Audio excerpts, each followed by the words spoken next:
Alam job সলিউশনে সকলকে স্বাগত জানাই। আমরা ইভিএস থেকে বাছাই করা সেরা ৩০০টি প্রশ্নোত্তর আলোচনা সংক্রান্ত যে সিরিজটি শুরু করেছিলাম, আজ তার পার্ট 7।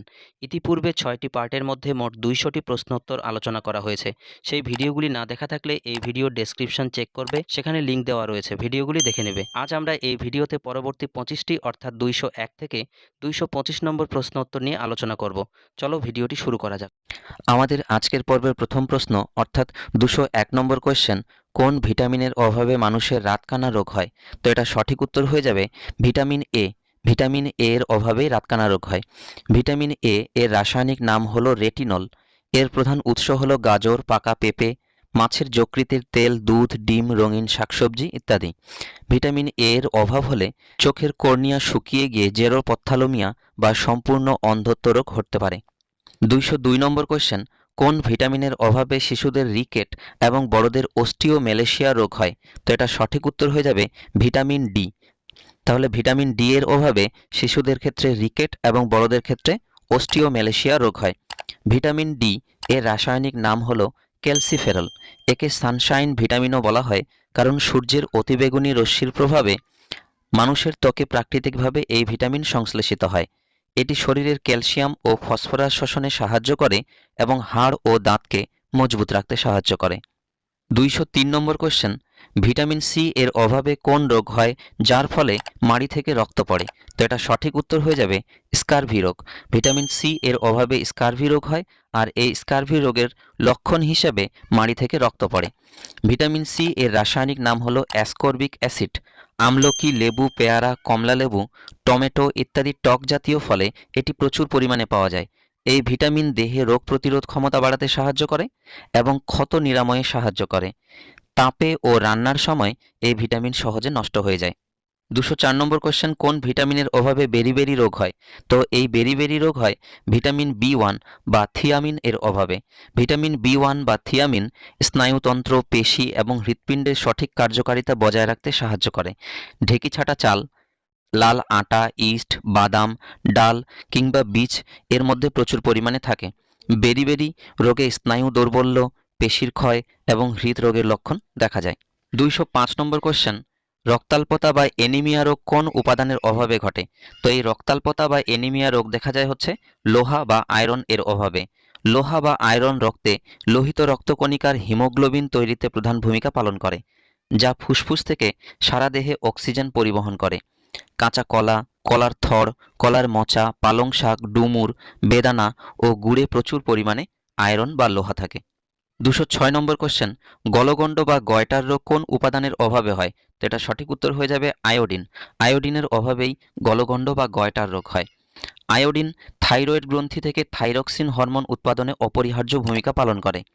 এর অভাবে থাইরয়েড গ্রন্থি ফুলে গিয়ে গলায় গলগণ্ড বা গয়টার রোগ সৃষ্টি হয়। সামুদ্রিক মাছ, সামুদ্রিক শৈবাল এবং আয়োডিনযুক্ত লবণ এর প্রধান উৎস। ২০৭ নম্বর কোয়েশ্চেন, জলে দ্রবণীয় দুটি ভিটামিনের নাম লিখো। তো জলে দ্রবণীয় ভিটামিনগুলি হলো বি কমপ্লেক্স এবং ভিটামিন সি। জলে দ্রবণীয় ভিটামিনগুলি শরীরে দীর্ঘদিন ধরে সঞ্চিত থাকে না এবং প্রয়োজনের অতিরিক্ত অংশ প্রস্রাব ও ঘামের সাথে শরীর থেকে বেরিয়ে যায়। তাই প্রতিদিনের খাদ্য তালিকায় এই ভিটামিনগুলি পরিমিত পরিমাণে রাখা অত্যন্ত আবশ্যক। তাহলে পরীক্ষায় যদি প্রশ্ন আসে যে প্রস্রাব কিংবা ঘামের মধ্য দিয়ে কোন ভিটামিনগুলি শরীর থেকে বেরিয়ে যেতে পারে, তাহলে সঠিক উত্তর হয়ে যাবে ভিটামিন বি কমপ্লেক্স এবং ভিটামিন সি। ২০৮ নম্বর কোয়েশ্চেন, ফ্যাটে বা স্নেহ জাতীয় পদার্থে দ্রবণীয় ভিটামিনগুলি কি কি? তো এর সঠিক উত্তর হয়ে যাবে ভিটামিন এ, ডি, ই, কে। এই ভিটামিনগুলো অর্থাৎ ভিটামিন এ, ডি, ই, কে এই 4টে ভিটামিন হচ্ছে ফ্যাট বা স্নেহ জাতীয় পদার্থে দ্রবণীয়। এই ভিটামিনগুলি পরিপাক ও শ্বসনের জন্য ফ্যাটের প্রয়োজন হয় এবং এগুলি মানবদেহের যকৃৎ ও মেদকলায় সঞ্চিত থাকে। অতিরিক্ত পরিমাণে গ্রহণ করলে শরীরে বিষক্রিয়া বা হাইপার ভিটামিনোসিস হতে পারে। ২০৯ নম্বর কোয়েশ্চেন, কোন ভিটামিন রক্ত তঞ্চনে বা রক্ত জমাট বাঁধাতে সাহায্য করে? তো এটা সঠিক উত্তর হয়ে যাবে ভিটামিন কে। ভিটামিন কে কেটে যাওয়া স্থান থেকে রক্ত জমাট বাঁধাতে বা রক্ত তঞ্চনে সাহায্য করে। ভিটামিন কে এর রাসায়নিক নাম হলো ফাইলোকুইনন বা ন্যাপথোকুইনন।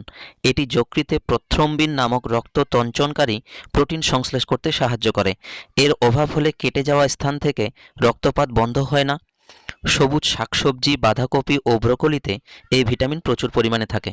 210 নম্বর কোশ্চেন, এলপিজি গ্যাসের প্রধান উপাদান দুটি কি কি? তো এলপিজির প্রধান উপাদান দুটি হলো প্রোপেন ও বিউটেন, তবে এতে বিউটেন বেশি পরিমাণে থাকে। যদি বলা হয় এলপিজির প্রধান উপাদান কি, তাহলে উত্তর হয়ে যাবে বিউটেন। এলপিজির পূর্ণরূপ হলো লিকুইফাইড পেট্রোলিয়াম গ্যাস বা তরলীকৃত পেট্রোলিয়াম গ্যাস। খনি থেকে অপরিশোধিত তেল উত্তোলনের সময় এই পেট্রোলিয়াম শোধনাগারে উপজাত দ্রব্য হিসেবে এটি পাওয়া যায়। এটি একটি উচ্চ তাপমূল্যযুক্ত অত্যন্ত দাহ্য গ্যাস।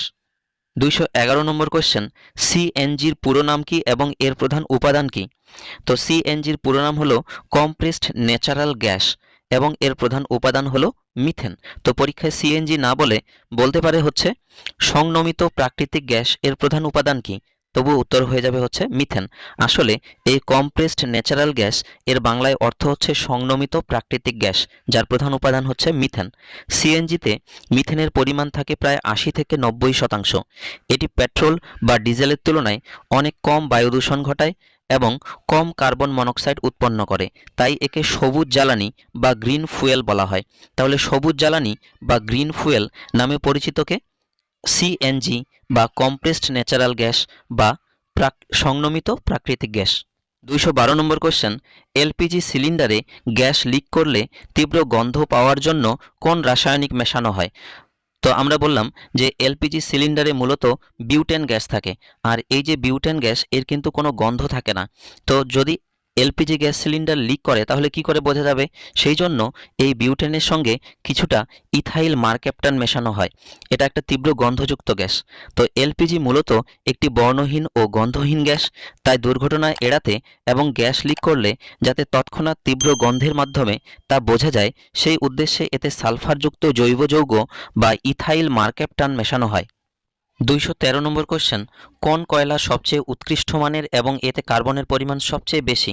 তো এর সঠিক উত্তর হয়ে যাবে অ্যানথ্রাসাইট কয়লা। তো এই অ্যানথ্রাসাইট কয়লা হচ্ছে সবচেয়ে উৎকৃষ্ট মানের এবং এতে কার্বনের পরিমাণ অন্যান্য কয়লার থেকে সবচেয়ে বেশি থাকে। আমরা কয়লাকে মোটামুটি 4টি ভাগে ভাগ করি, যথা পিট, লিগনাইট, বিটুমিনাস এবং অ্যানথ্রাসাইট। তার মধ্যে অ্যানথ্রাসাইট হচ্ছে সবচেয়ে উৎকৃষ্ট মানের কয়লা এবং পিট হচ্ছে সবচেয়ে নিকৃষ্ট মানের কয়লা। অ্যানথ্রাসাইট কয়লায় কার্বনের পরিমাণ থাকে 85 থেকে 95%। এটি পোড়ালে সবচেয়ে বেশি তাপ উৎপন্ন হয় এবং ধোঁয়াও সবচেয়ে কম তৈরি হয়। ভারতের জম্মু ও কাশ্মীরে সামান্য পরিমাণে অ্যানথ্রাসাইট কয়লা পাওয়া যায়। 214 নম্বর কোশ্চেন, কোন কয়লাকে বাদামি কয়লা বা ব্রাউন কোল বলা হয়?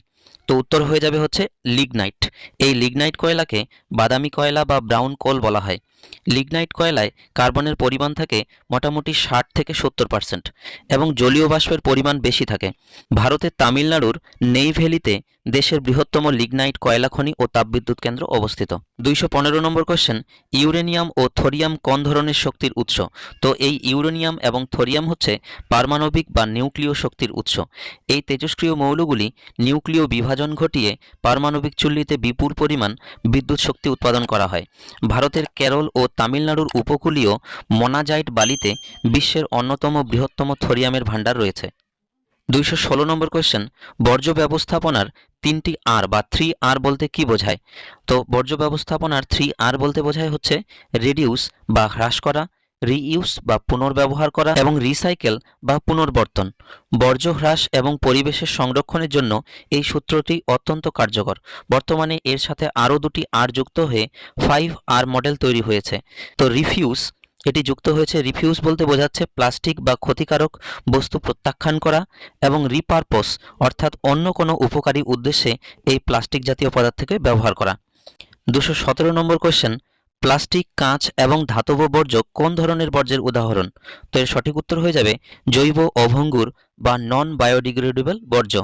যে সমস্ত বর্জ্য পদার্থ মাটি বা জলের অণুজীব যেমন ব্যাকটেরিয়া, ছত্রাক এগুলির দ্বারা প্রাকৃতিকভাবে বিয়োজিত হয় না, দীর্ঘদিন পরিবেশে অবিকৃত অবস্থায় থেকে যায় এবং মারাত্মক মাটি ও জল দূষণ ঘটায়, তাদের নন বায়োডিগ্রেডেবল বর্জ্য বলা হয়, বা এটাকে বলা হয় জৈব অভঙ্গুর পদার্থ।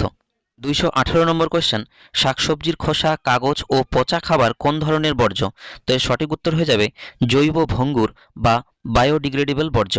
এই ধরনের বর্জ্য পদার্থগুলি প্রকৃতিতে উপস্থিত বিয়োজক দ্বারা খুব দ্রুত সরল উপাদানে ভেঙে মাটিতে মিশে যায়। এর ফলে মাটির উর্বরতা বৃদ্ধি পায় এবং প্রাকৃতিকভাবে পুষ্টিচক্র বজায় থাকে। 219 নম্বর কোয়েশ্চেন, ই বর্জ্য বা ই ওয়াস্ট বলতে কি বোঝো? পরিত্যক্ত বা নষ্ট হয়ে যাওয়া ইলেকট্রনিক সামগ্রী যেমন কম্পিউটার, মোবাইল, এগুলো হচ্ছে ই বর্জ্য। ই বর্জ্যের মধ্যে সীসা, পারদ, ক্যাডমিয়াম ও বেরিলিয়ামের মতো মারাত্মক ক্ষতিকারক ভারী ধাতু এবং বিষাক্ত রাসায়নিক থাকে, যা মানবদেহের স্নায়ুতন্ত্র, মস্তিষ্ক এবং বৃক্কের ক্ষতি করতে পারে।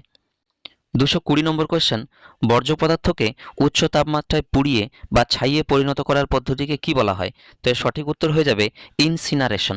তো বর্জ্য পদার্থকে উচ্চ তাপে পুড়িয়ে ছাইয়ে পরিণত করাকে বলা হয় ইনসিনারেশন। হাসপাতাল ও চিকিৎসা সংক্রান্ত বিপজ্জনক এবং জীবাণুযুক্ত বর্জ্যকে জীবাণুমুক্ত ও সম্পূর্ণ ধ্বংস করার জন্য ইনসিনারেশন বা ভস্মীকরণ পদ্ধতি সবচেয়ে কার্যকর। তবে এই প্রক্রিয়ায় ক্ষতিকারক গ্যাস নির্গত হয়ে বায়ু দূষণ ঘটাতে পারে। 21 নম্বর কোয়েশ্চেন, শহরের বর্জ্য পদার্থকে মাটির নিচে গর্তে চাপা দিয়ে ভরাট করার পদ্ধতিকে কি বলা হয়? তো এর সঠিক উত্তর হয়ে যাবে ল্যান্ডফিল বা ভরাটকরণ। ল্যান্ডফিলে বর্জ্য পচনের ফলে মিথেন নামক শক্তিশালী গ্রিনহাউস গ্যাস উৎপন্ন হয়। এছাড়া বর্জ্য থেকে নির্গত বিষাক্ত তরল বা লিচেট চুইয়ে মাটির নিচে গিয়ে ভূগর্ভস্থ জলকে দূষিত করতে পারে। 222 নম্বর কোয়েশ্চেন, কেঁচোর সাহায্যে জৈব বর্জ্য থেকে অত্যন্ত উন্নত মানের সার তৈরির পদ্ধতিকে কি বলা হয়? তো কেঁচোর সাহায্যে জৈব পদার্থকে ভেঙে অত্যন্ত উন্নত মানের সার তৈরির পদ্ধতিকে বলা হয় ভার্মি কম্পোস্টিং। কেঁচোকে কৃষকের বন্ধু বা প্রকৃতির লাঙল বলা হয়।